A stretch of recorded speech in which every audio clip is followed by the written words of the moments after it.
Autoline Daily is brought to you by Bridgestone, passion for excellence. This is Autoline Daily for July 20th, 2010, and now the news. For over a year now, we've been following the story of a small company called Paice LLC that held some of the most basic patents on hybrids, and it had sued Toyota for patent infringement. It even filed suit with the International Trade Commission to block Toyota from importing hybrids into the American market. Well, now Toyota has decided it better not take any more risks with lawsuits, and so yesterday it agreed to settle up with Paice.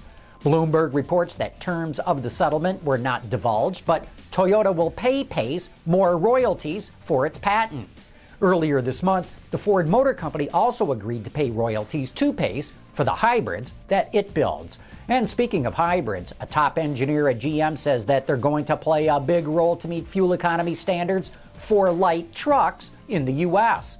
According to Wards, Gary Smith, the executive director of North American Science Labs for GM, says that hitting the 35.5 mile per gallon average by 2016 will be a challenge with trucks, and that GM is looking at significant hybridization to make it happen. He says that even if the 2016 standards can be met without using hybrids, going forward, they'll still be important because the EPA and NHTSA are already looking at tougher standards beyond 2016.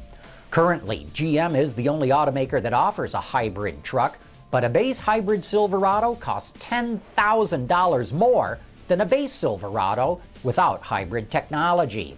And sticking with green cars for the moment, on the heels of hearing comedian Jay Leno criticize the Chevy Volt for not being cool looking, Edmunds Inside Line reports that Nissan will make an electric sports car using technology from the Leaf.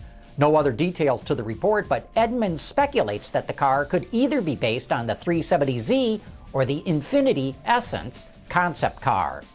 The Detroit News reports that all those dealers that GM and Chrysler closed down as part of their bankruptcy proceedings made the unemployment numbers worse, according to a report from a federal watchdog.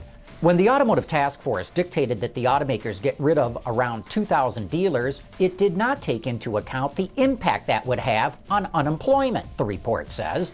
But Congress stepped in and allowed those dealers to appeal their terminations. About 700 of them will be reinstated. I would remind our viewers that GM and Chrysler were dictated the terms of bankruptcy to get it done in record time. They were literally told how many dealers they had to close, but I'd also add they were very eager to close them.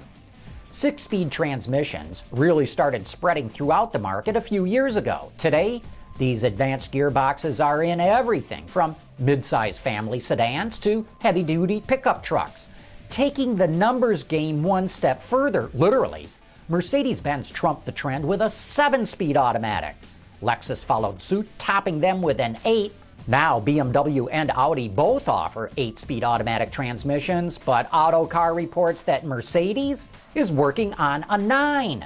The new gearbox would be used with large displacement engines, supposedly offering huge improvements in fuel economy and CO2 emissions. Interestingly, Mercedes engineers say that 9 ratios are the most that's technically possible and that most customers would be able to cope with.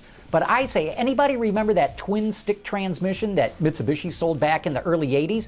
Didn't that thing have the equivalent of 10 different ratios, even though it was a manual transmission?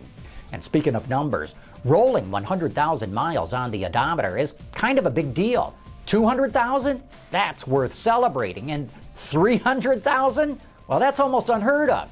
But Irv Gordon smashes all of these scores with his 1966 Volvo P1800. According to the Detroit Free Press, this red two-door has, get this, 2.8 million miles on it. That's 4.5 million kilometers. Making the feat even more impressive, the car has the same engine, the same axles, the same transmission, even the same radio. Gordon is a retired science teacher from New York who just turned 70 last week. He hopes to pass the 3 million mark by his 73rd birthday. He says he's not sure what he'll do with the car when it reaches that milestone, but he would consider selling it for $1 for every mile on the odometer. But you know, something tells me he'll keep on driving it. Mercedes and Audi are in the sweet spot of their product cadence right now, but BMW says just wait till next year. More on that right after this. Introducing Bridgestone's third generation of run-flat tires with groundbreaking new Bridgestone technologies.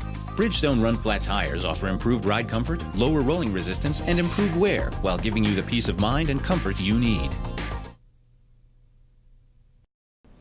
BMW has clawed its way past Lexus to claim the top spot in the luxury segment in the American market.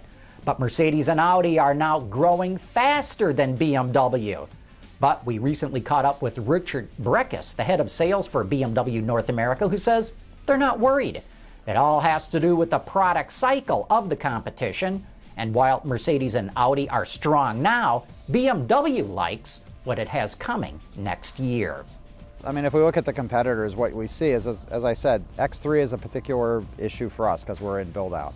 So that gives the competitors opportunity, and if you look at the competitors, if you look at Mercedes, you look at Audi, they're gaining a lot of potential from that market. It's a segment that's growing, and we're not participating very strongly, so there's opportunity for them there. And then Audi has all new product, for instance, with the Coupe, and Mercedes also bringing the new E-Class Coupe. And Mercedes has the advantage of the all-new E-Class when our 5 Series is in build-out. So the competitors have some opportunity right now because of our life cycles. We'll have that opportunity in the future when their life cycles are in that situation. This is how the game is played. We're pretty excited about the fact that we've been able to hold such a good position in the midst of all that, and we see a lot of potential as we go forward. The race for sales leadership for luxury cars in the American market is really tight right now, with BMW, Lexus, and Mercedes all vying for the top spot. But like I said, right now, BMW is in the lead.